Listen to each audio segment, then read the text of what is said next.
What's up, movie fans? Huh? Alright, where's the TIE Fighter? I know you have it. Are you reviewing Ahsoka without me? What? No, that wasn't what I was doing at all. We're restarting this one. I was Let's planning go. on... Okay. Put it to the... Bow.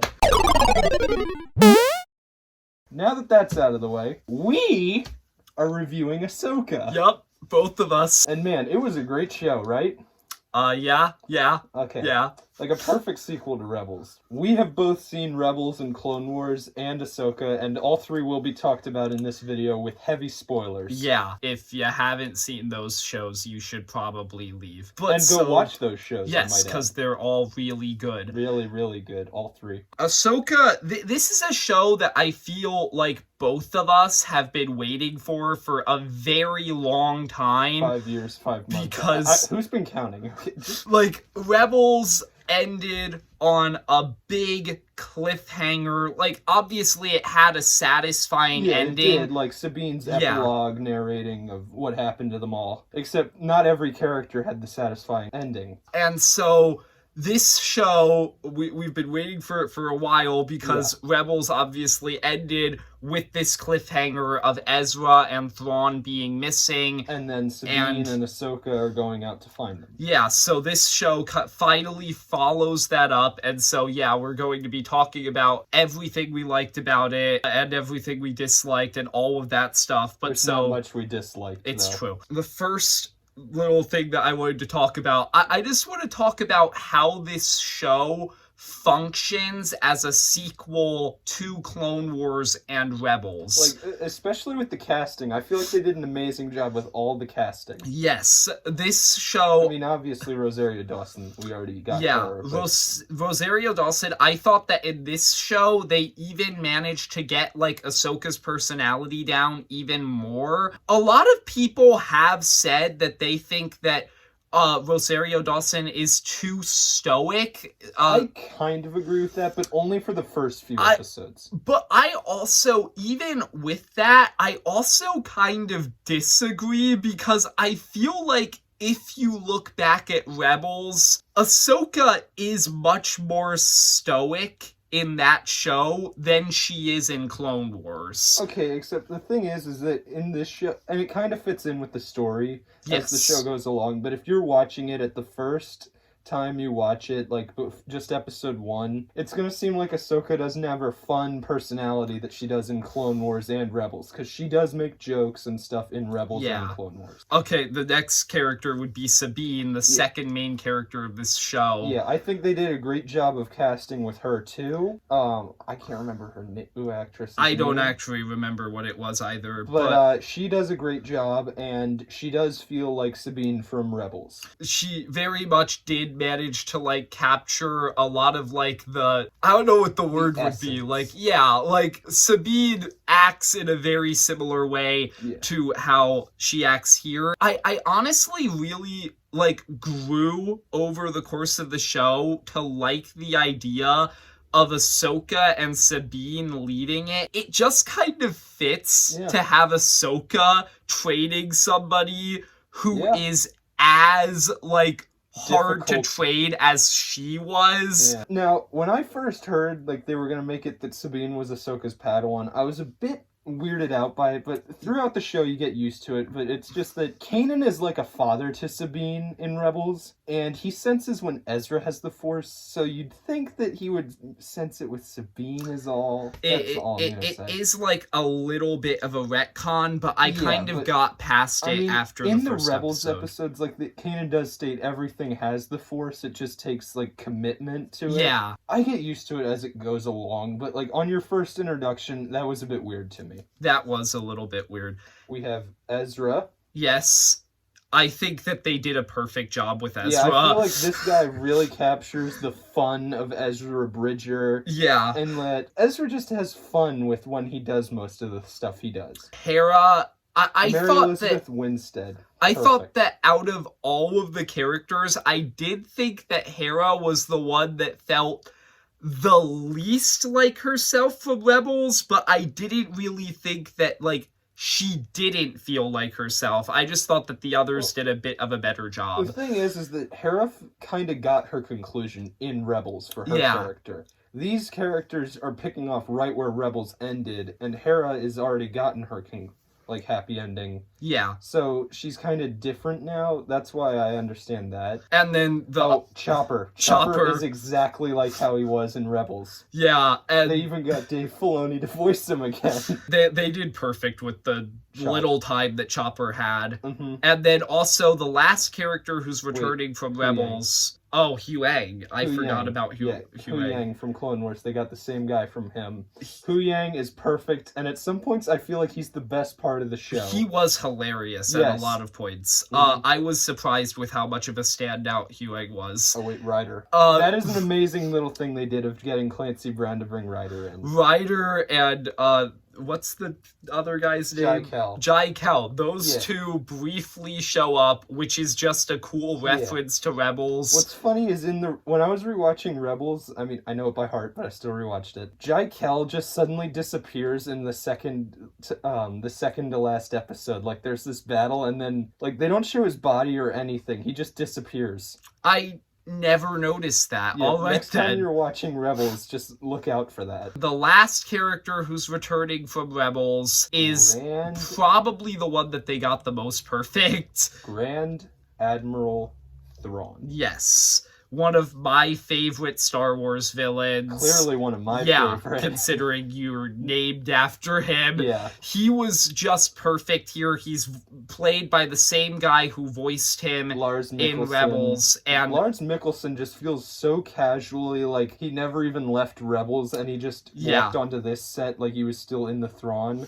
Like, he even looks like Thrawn somehow. Yeah. Like, people were saying, oh, he's not going to look like Thrawn because his beard, like, he usually has a beard and everything he's in, but he looked like Thrawn, in my opinion. And this is actually something someone said.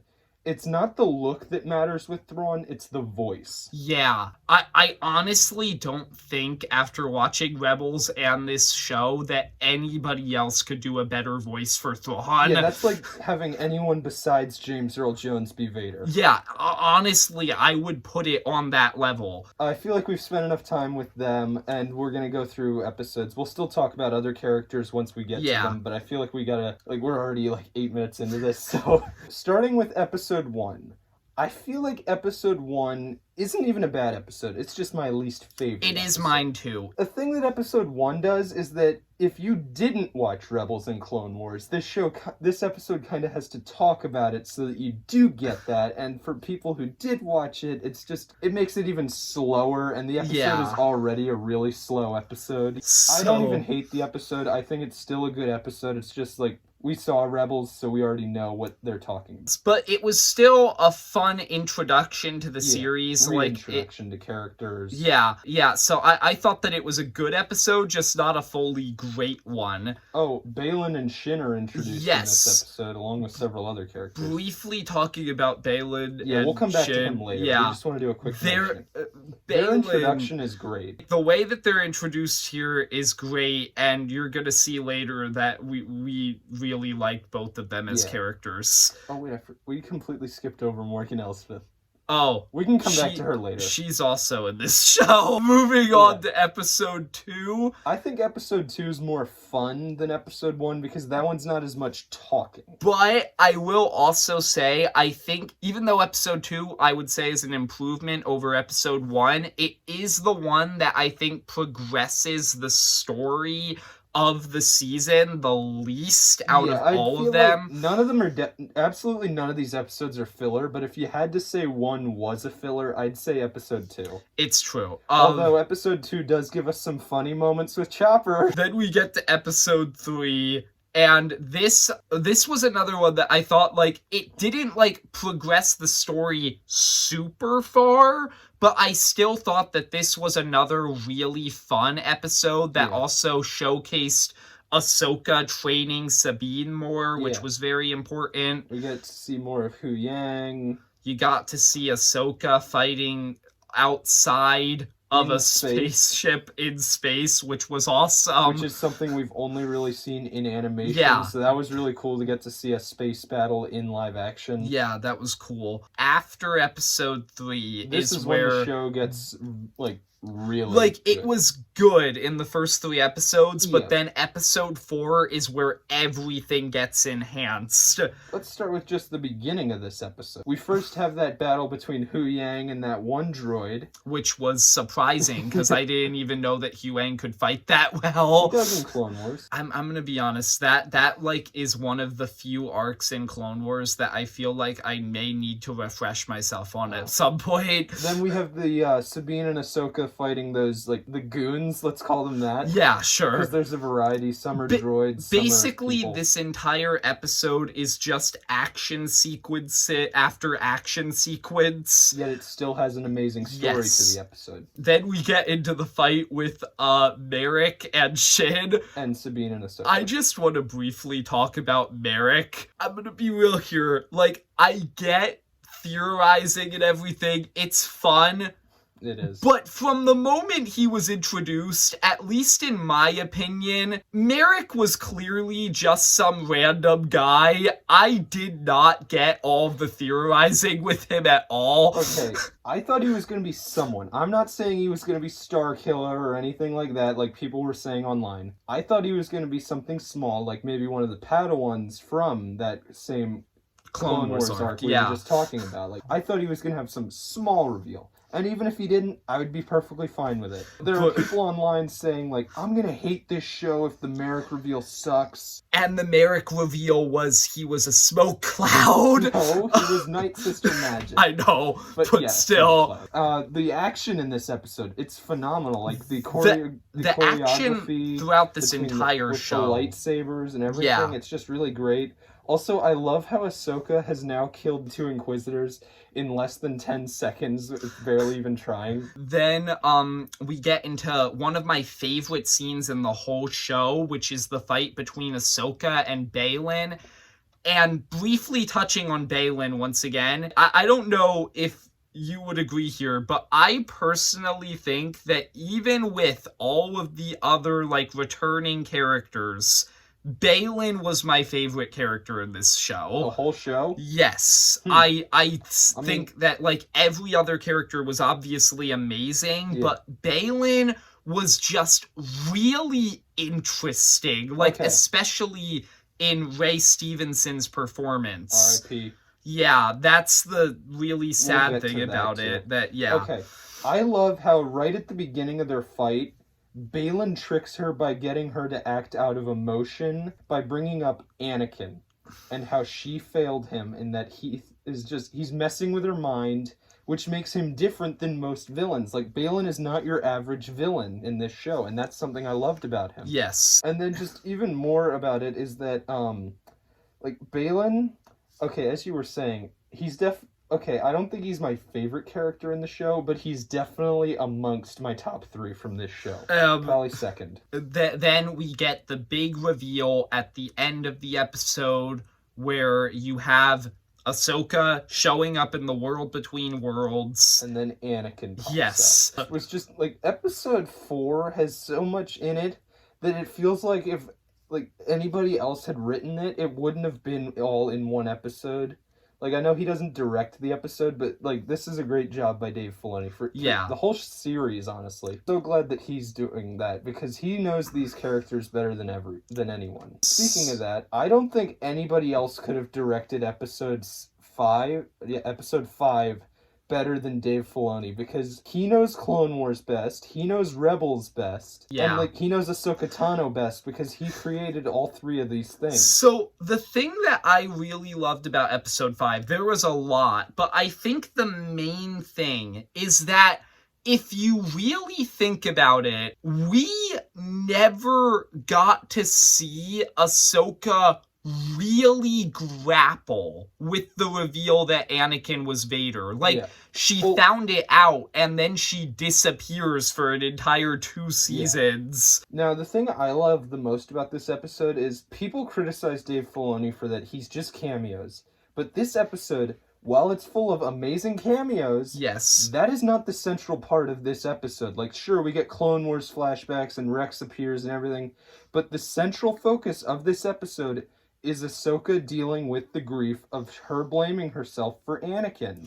and her also having this fear that still isn't completely gone at the end of the show, that she's going to become Anakin. And then we also get an interesting B-plot between Jason and Hera trying to find Ahsoka, and we go over more of how Jason has the Force, and even Jason, I think they did a great job of casting with. Yeah, like, he literally only appeared in one shot in Rebels, but, like, still, it was cool seeing him come back here. The green hair thing. Yeah. Too. Like, when we were watching this, my biggest issue was that Kanan was never mentioned, and they had several opportunities in the first 3 episodes, but they just seemed like they were avoiding it. So when Hu Yang finally mentions Kanan, I screamed out, "Yes!" I was really happy about that too. Yeah. Like, I was kind of getting worried that, okay, I guess they're trying to introduce this to people who haven't seen Rebels, so they're not going to mention Kanan, whatever. And then they finally did, and I was like, okay, good. Then we get to episode 6, which is the episode that I totally predicted the title of. Yes, you did. He made a joke saying, I think the episode is going to be titled "A Long Time Ago in a Galaxy Far, Far Away." And technically I only got 3 words. It was far, far away, but still, that was cool. I love the fact of how we finally get to hear someone in Star Wars say those words. Yes. Episode 6, I think, is kind of one of the weaker episodes simply because I think that it is a bit slower, but it's very important since you're seeing Thrawn and Ezra for the first time in the show. You're also being introduced to this other galaxy, the Night Sisters there. Yeah, great mothers. Speaking of which, I guess we should touch on Morgan Elsbeth. Yeah. Okay, so the thing about Morgan Elsbeth is when they first reveal she's a Night Sister, I'm like, oh, okay. Because she never uses any of the Night Sister magic throughout the majority of Ahsoka. Like, obviously, we'll get to it later, but apart from, like, one scene where there's green fire, which I don't even think was her using her power, I think that was just the map. She has never once used Night Sister magic. She doesn't even look like a Night Sister. And eventually then, she does, but eventually she does, but like, seriously, that reveal is like, yeah, it should be cool for us, but she's never even made anything that makes her seem like a Night Sister. And I also just kind of felt like Morgan, out of the 4 villains that are in this show, 5, I guess, technically Merrick is there. Yeah. I think that she, apart from maybe Merrick, is easily the most generic out of them. And she's technically the main villain of the first half of the show. No, she's not bad. We want to make that clear. We don't hate her character. Yeah, it's as an like, overall you've got package. Villains such as Baylan, Thrawn, and even Shin. And then, like, Morgan is supposed to be kind of the main villain, and yet she's being shadowed by Baylan being so great. And then Thrawn shows up, and he shadows her out, too. And it's just like that. Still like Morgan. It's just, like, she's definitely in the shadow of the other villains. Wait. The ending of episode 6, where we get the Rebels theme playing when Sabine and Ezra they meet each other again. Reunite, yeah. Yeah, that was great. Like, I loved how they played the Rebels theme in that scene. It just seemed like this show was going to become one where they don't actually care about animated people. Like, this is just for the casual watchers. But it wasn't. But it wasn't. That's one of the little details. Like, there are a lot of them throughout the show, such as Ryder and whatnot. This show truly was, like, a show that was just going, like, hey, people who watched through all of Clone Wars and Rebels,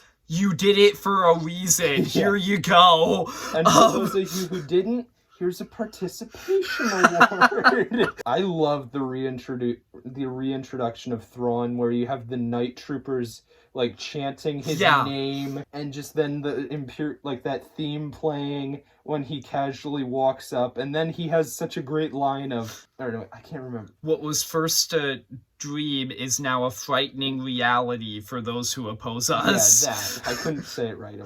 Anyway, but Thrawn's introduction and Ezra's introduction in this show, both are handled great. Yeah. Then we get into episode 7. This was the other one that was basically just a non-stop action sequence, but it was a great non-stop action sequence. Out of all of the moments in this episode, there are a lot of great moments, but I think the best one is definitely Ezra fighting all of the like raiders without his lightsaber. He's just using the Force to take them all on. Now, obviously, the real reason why he doesn't accept his lightsaber is because if he did, that battle would be over in less than a minute because he was such a skilled Jedi. But I like how it actually feels like he just, I don't need it anymore. I gave it to you. I want you to have it. He's been in this place with no lightsaber for 10 years. Yeah, it's been at least 10 years because Mandalorian is after Return of the Jedi and Rebels Season 4 is before even A New Hope, so it's been at least 10 years of him stranded there. We also get to see Thrawn just being a brilliant villain, as always, in Episode 7. He is. Yes. Honestly, I don't have that much to say about Episode 7. Action in it. It is really cool. Yeah, it is really cool. I like how Baylan and Ahsoka have their rematch.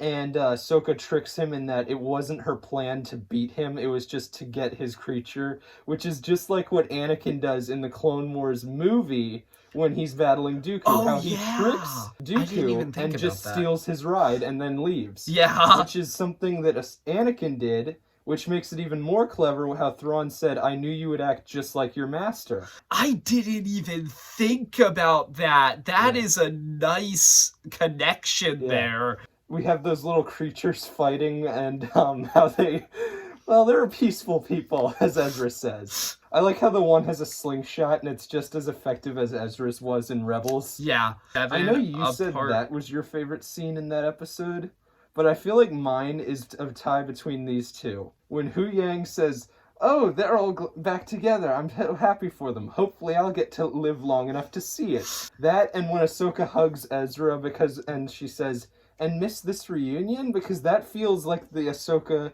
like she's kind of getting past her grief after learning her lesson from Anakin. Plus, those two were good friends in Rebels, so, yeah. The only other thing that I want to mention about Episode 7, and I don't even want to, touch on this for that long, I just want to briefly mention it. Cool to see C-3PO, and I hate Senator Ziono even more than I did in Resistance, which was already a lot. Yeah, that guy sucks. I love the scene where Chopper loses it when Senator Ziono says, are we really going to take the word of a droid? Yeah. That was one of the funniest moments in this show, because Chopper is hilarious. And he's also a psychopath. Yes, he is. Senator Ziono says that, and Chopper loses it. And then Carson is like, whoa, chill out, dude. Chill. That was such a cool little detail. So the final episode of the series, Episode 8. Which starts out just great with even a simple scene of Ezra building a new lightsaber. Yeah. Even that is such an amazing scene in this episode. The episode overall is just the perfect finale. Everything gets concluded in a satisfying way, whether it be Sabine using the Force, Ahsoka and Sabine reconciling after everything that's happened, Ezra and Thrawn escaping. This is one of my personal favorite elements about this entire show. I love the fact that throughout this entire show, all of the characters kind of have two main goals. Get Ezra back and stop Thrawn from escaping. And they're two goals that kind of contradict each other. Yeah. And so, by the end of this show, you have the perfect bittersweet ending where they did one of the things they were trying to do. Ezra is home, but what did it cost? Yeah. Thrawn is there too. Yeah, and now they're stranded there and they can't even stop them. All of the characters who were trying to get to that other galaxy, they're stuck there now.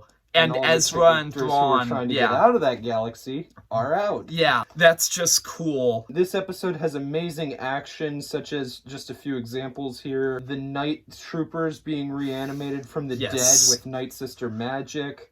When Morgan Elsbeth becomes a tough villain and is actually not as generic. Has the Nightblade and is fighting Ahsoka. Also, one quick thing. I'm getting a little sick of when a lightsaber gets destroyed and it should be this impactful scene, and then it's like maybe 2 seconds are given to it, and then like that. Yeah, I mean, that's clearly the kind of true. Darksaber should have more emotion than Ahsoka's one lightsaber, because Hu Yang can easily just fix it, but if it were animated, there would definitely be a few seconds and a little sad moment in a song to give it a little impact. Yeah. But we didn't get that. Is that everything about episode 8 that I think we want to touch on? No, we get another mentioning of Kanan. That's true. I forgot to say, in episode 7, Zeb gets mentioned. He does. Yeah. Several characters get mentioned throughout this series. Ventress does, yeah. Grievous, Dooku, like a bunch of characters get mentioned. The one other thing that I just want to mention about episode 8, that final reveal with Baylan is so cool, but also so sad because we know that this is never gonna get followed up on because of what happened to Ray Stevenson. It won't be the same because Ray Stevenson was just so good in this show, and this it's isn't really even his first sad. Star Wars role. He was Gar Saxon. Yeah, he was. And now, I definitely think Baylan is better than Gar Saxon, but still, this is a great job for a former Star Wars actor who's becoming another Star Wars actor. If that makes any sense, what I just said. And it's really sad, but overall, just getting into our final thoughts on Ahsoka. Yeah, I think it's a really good show that's a great sequel to Rebels. Now I think we should get into some of the cons. There aren't that many. I would have wanted a Zeb cameo. I know he gets name dropped, but that's not the same as seeing him. Kanan, we can't see him short of a Force Ghost scene, which probably wasn't going to happen anyway. But Zeb we could have, and what sucks the most is that we get this perfect CGI model of Zeb from The Mandalorian Season 3, and it never shows up in Ahsoka. We couldn't have even had Zeb on a hologram. That would have been cool, and just hearing one line from Zeb. Wait, one other issue. The stab scene from Episode 1.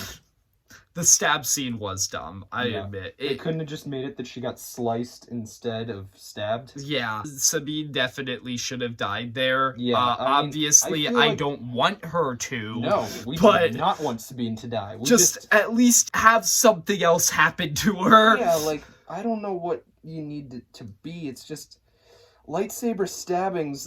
If everybody keeps surviving them, how do we know that this random stormtrooper survived his stabbing? Qui-Gon Jinn, honestly, he's the only person who actually died.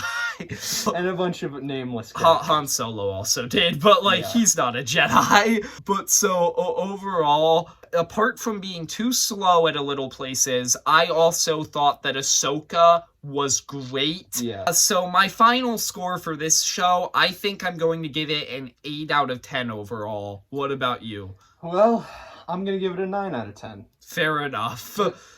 I don't even think that the things that we have are wrong with it are that bad, too. It's just, I feel personally, I'm still glad that it's in live action. I don't hate it that it is live action. I feel like it would have been more if it was animated, and they had the returning characters.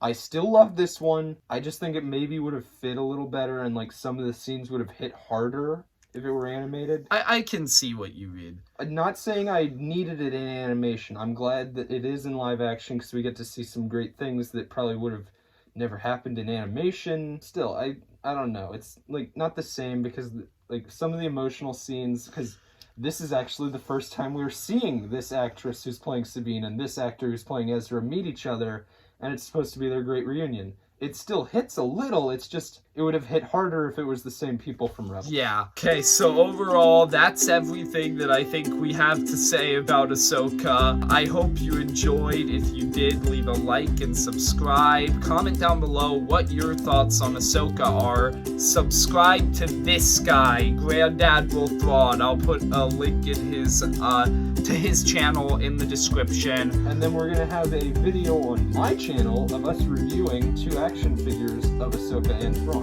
Yes, that's all we have to say. See ya, movie fans. Alright, now where's the TIE fighter? So, I might have sold it. Okay. You're not gonna want to see this.